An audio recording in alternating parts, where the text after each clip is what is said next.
నిన్న బుగ్గన రాజేంద్రనాథ్ గారు చాలా అద్భుతంగా మాట్లాడాడు. అనేక విషయాల గురించి మాట్లాడాడు. అమరావతి గురించి, అమరావతి రాజధాని గురించి, చంద్రబాబు నాయుడు గారు అమరావతి మీద చేస్తుంటే నాటకాలు కానీ, ఆయన చేస్తుంటే రియల్ ఎస్టేట్ వ్యాపారం గురించి, వాళ్ళు చేస్తుంటే డబ్బా ప్రచారం గురించి, అన్నిటి గురించి చాలా స్పష్టంగా చెప్పాడు. అదేవిధంగా అమరావతి దేవతల రాజధాని అనేసి చెప్తారు కదా, వీళ్ళు ఏ విధంగా దేవతల రాజధానిగా సృష్టించుకొని ప్రజల్ని మభ్యపెడుతున్నారో కూడా చెప్పాడు. తర్వాత అమరావతిలో బౌద్ధ విగ్రహం ఉంటుంది, దానికి సంబంధించి కూడా ఎవరికీ తెలియని విషయాలు చాలా చెప్పాడు ఆయన. ఒకటే కాదు, చాలా విషయాలు చెప్పాడు. కొన్ని పాయింట్స్ ఉన్నాయి, ఆయన రైట్ చేసినట్టే కొన్ని పాయింట్స్ని మనం కూడా చెప్పుకోవాలా. ఆ పాయింట్స్ నిజంగా తెలుగుదేశం పార్టీ కూటమి ప్రభుత్వం సిద్ధశుద్ధిగా ఉంటే, వాళ్ళు చేస్తున్నది నిజంగానే ప్రజల కోసమే అయితే, ఈ బుగ్గన రాజేంద్రనాథ్ గారు రైట్ చేసినట్టు క్వశ్చన్స్కి, ప్రశ్నలకి ఆన్సర్ చేయాల్సిన అవసరం కూడా ఉంది. ఇందుకే ఆయన ఏం ప్రశ్నించాడో పాయింట్ బై పాయింట్ చెప్పుకుందాం.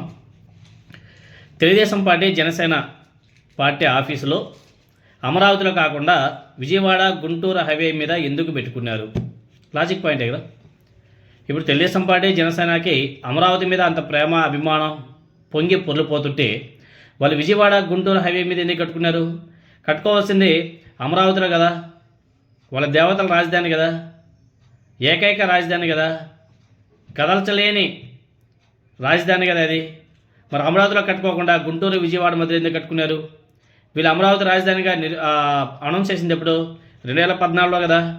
వీళ్ళ ఆఫీస్ నిర్మించుకుంది ఎప్పుడు? రీసెంట్గానే కదా. మరి ఎందుకు అక్కడ అమరావతిలో కట్టుకోకుండా ఈ గుంటూరు విజయవాడ మధ్య హైవేలో కట్టుకున్నారు?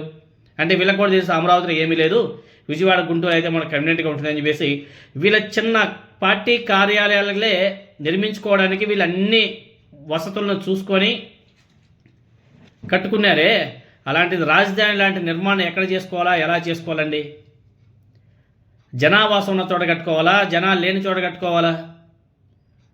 ఒక చిన్న పార్టీ, ఆ పార్టీ కార్యాలయాలే మెయిన్ హైవేల మీద కట్టుకున్నారు. గుంటూరు విజయవాడ మధ్య హైవేలో కట్టుకున్నారు. కానీ రాజధాని నిర్మాణం మాత్రం ఎక్కడో కడతారంట, జనావాసం లేని ప్రదేశాల్లో కడతారంట. ఇది ఎంతవరకు సాధ్యం? ఇది ఎంతవరకు సమంజసం? దీనికి సమాధానం చెప్పాల్సిన అవసరం కూడా ఉంది. తర్వాత రెండో పాయింట్, దేవతల రాజధాని అమరావతిని అమరేశ్వరుడి గుడి అంటారు కదా. మరి ఆ గుడి ఉండేది అమరావతి నుంచి 40 కిలోమీటర్ల దూరం. ఆ గుడికి ఇంతవరకు సింగిల్ రోడ్డే ఉంది. మరి ఈ కూటమి ప్రభుత్వం దేవతల రాజధాని అని చెప్పుకునే వీళ్ళు ఆ అమరేశ్వరుడి గుడికి డబుల్ రోడ్డు ఎందుకు వేయలేకపోయారు? అంతేకాదు, ఆ గుడి కోసం ఈ కూటమి ప్రభుత్వం తెలుగుదేశం పార్టీ జనసేన పార్టీ ఎన్ని లక్షల రూపాయలు ఖర్చు పెట్టింది అంటే 1 లక్ష రూపాయలు కూడా ఆ గుడి కోసం ఖర్చు పెట్టలే. అమరావతి దేవతల రాజధాని అంటారు. అమరేశ్వరుడి గుడి పక్కనే 40 కిలోమీటర్ల డిస్టెన్స్లో ఉంటుంది అమరావతి నుంచి. ఆ గుడికి స్టిల్ ఇప్పటికే సింగిల్ లైన్ రోడ్డే ఉంది. దాని కూటమి ప్రభుత్వం డబుల్ లైన్ రోడ్డు వేయలేదు.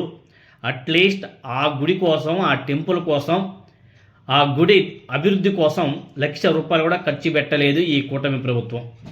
అది వీళ్ళు చెప్తున్నారంటే దేవతల రాజధాని. చెప్పండి. తర్వాత అమరావతిలో బుద్ధుడి విగ్రహం చూపిస్తారు. ఆ బుద్ధుడి విగ్రహం పెట్టింది ఎవరో తెలుసా? వైఎస్ రాజశేఖర రెడ్డి గారు. బుద్ధుడి విగ్రహమే కాదు, అక్కడ మ్యూజియం కూడా నిర్మించింది వైఎస్ రాజశేఖర రెడ్డి గారే అంట. మరి చంద్రబాబు నాయుడు గారు ఇన్ని సంవత్సరాలు ముఖ్యమంత్రిగా ఉండి 2 తెలుగు రాష్ట్రాలు చేసింది ఏమిటో నాకైతే అర్థమే కాలే. ఒక మెడికల్ కాలేజ్ తీసుకొచ్చిన ఘనత ఉందా? లేదు. ఏమైనా ఒక గుడి కట్టించినటువంటి ఘనత ఉందా? లేదు. మరి ఈ 40 సంవత్సరాలు ఎక్స్పీరియన్స్ అంటాడు కదా, అనేక పర్యాలు ముఖ్యమంత్రిగా పనిచేశారు కదా. అసలు ఇంతకీ ఈయన చేసింది ఏమిటి అభివృద్ధి అంటే ఎవరు కూడా సమాధానం చెప్పలేకపోతున్నారు. మాట్లాడితే ఆ మాదాపూర్, జూబ్లీ హిల్స్ అవి చూపిస్తూ ఉంటారు. హైదరాబాద్ కట్టింది నేనే అంటారు. అరే, ఆంధ్రప్రదేశ్ కోసం మీరేం కట్టారు చెప్పండి? హైదరాబాద్ అంత పెద్ద నగరాన్ని మీరే నిర్మించారు కదా. మరి ఇక్కడ ఆ చోట స్మాల్ అమరావతి రాజధాని నిర్మించలేకపోయారా? మరి అక్కడ మీరు సక్సెస్ అయింది, ఇక్కడ ఎందుకు ఫెయిల్యూర్ అవుతున్నారు? ఎందుకు వైఫల్యం చెందుతున్నారు? అన్నీ కూడా మీ మీడియాలో మాత్రం చాలా స్పష్టంగా అనిపిస్తాయి. ఇప్పుడు కూడా ఏదో క్వాంటమ్ అంట, అసలు ఏమి పెట్టారప్ప, ఏం అసలు ఇంకెందుకు లేదు, దాని గురించి అంత తక్కువ చెప్పుకుంటే అది మంచిదేమో. తర్వాత ఒక ఇమేజ్ కూడా సోషల్ మీడియాలో బాగా ఫేమస్ అవుతుంది. సుందర్ పిచాయ్ గారు క్వాంటమ్ వ్యాలీకి సంబంధించి ఆయన ఏదైతే ఓపెన్ చేశాడో ఆ ఫొటోస్ పక్కనే చంద్రబాబు నాయుడు గారు నిన్న చేసినట్టు ఓవర్ యాక్టింగ్కి ఆ ఫొటోస్ పెట్టి మ్యాప్గిన్ ఎలా ఉంటుంది, అమరావతి అంటే ఎలా ఉంటుందో 2 ఫోటోలు డిఫరెన్షియేషన్ కూడా సింపుల్గా అర్థమయ్యే విధంగా సోషల్ మీడియాలో బీభత్సంగా వైరల్ చేస్తున్నారు. అవి కూడా మీరు అందరూ చూసుకోవచ్చు. అలా ఉంటుంది నారా చంద్రబాబు నాయుడు గారి ప్రగల్భాలు. మాటలు మాత్రం, ప్రచారం మాత్రం హై లెవెల్ పీక్. ఇంకా ఆయన మించినటువంటి ఇంకెవరు ఉండరేమో. ఆయన తర్వాత మోదీ గారు, వీరిద్దరు మాత్రం ప్రచార పిచ్చి మాత్రం బీభత్సం హై పీక్లో ఉంటాయి. మ్యాటర్ మాత్రం చాలా వీక్. మీరందరూ గుర్తుపెట్టుకోవాలా, అమరావతిలో ఉండే బుద్ధుడి విగ్రహం కానీ, అదేవిధంగా మ్యూజియం కాలచక్రం అనే బుద్ధుడి విగ్రహం ఉంది కదా, మ్యూజియం మొత్తం అదంతా కూడా కట్టింది వైఎస్ రాజశేఖర రెడ్డి గారే. అన్నీ కట్టిందంతా కూడా వైఎస్ రాజశేఖర రెడ్డి గారే. చంద్రబాబు నాయుడు గారు అరేంజ్ చేసింది ఏం లేదు. తర్వాత ఇంకో పాయింట్ చెప్పాడు ఆయన, కొరియన్ ఒక అఫీషియల్ అంట అమరావతిని చూసి ఏమన్నాడు అంట తెలుసా, ఓ మై గాడ్, ఇంతటి పచ్చని పొలాలలో బిల్డింగ్లు కడతారా అని చెప్పేసి ఆశ్చర్యకరంగా చూశాడంట. కొరియా కంపెనీ ఎక్కడ, ఆంధ్రప్రదేశ్ ఎక్కడ, వాళ్ళకు ఉన్నటువంటి జ్ఞానం కూడా మన పాలకులకి లేకపోవడం చాలా బాధేస్తుంది. తాను ప్రయాణించిన విమానంలోనే కియా ఎండి కొరియా రాయబారి ప్రయాణించారు. కొరియా రాయబారి అమరావతి ఎక్కడ అంటే ఇక్కడే, ఇదే అని చెప్పేసి చూపిస్తే ఇక్కడంతా కూడా పచ్చని చెట్లు కనిపిస్తున్నాయి కదా, ఇక్కడ ఎందుకు మీరు బిల్డింగ్ కడుతున్నారు అని చెప్పేసి ఓ మై గాడ్ అని చెప్పేసి ఆశ్చర్యపోయాడంట. ఇక్కడ పచ్చని చెట్లను కొట్టేసి రాజధాని నిర్మిస్తున్నారా అని చెప్పేసి ఆయన ఆశ్చర్యపోయాడంట. స్వయంగా